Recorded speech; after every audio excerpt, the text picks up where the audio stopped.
Sige po. Diretso na. Yan po, ayan. Ito pa rin sa akin. Check ko pa muna sa akin.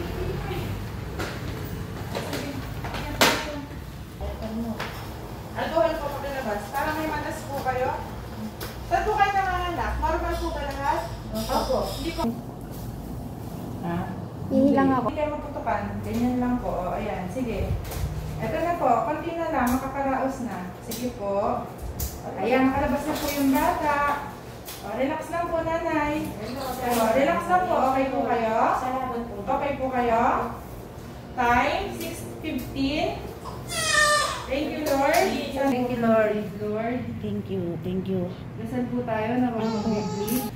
Nay, dudukutin ko po yung loob para malinis ang loob, ha? Relax lang, ha? Ay, naku, narakas na baby. Oh, sorry po.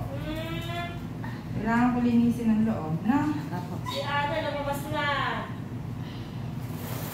Okay lang po kayo. Hindi pa. Toxic ate!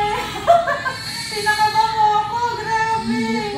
Gustong-gusto kitang ipalipat sa hospital. Sobrang taas ng BP mo. Kaso lalabas. Tapos ako muna yung ulo eh. Walang masakit sa'yo. Wala po.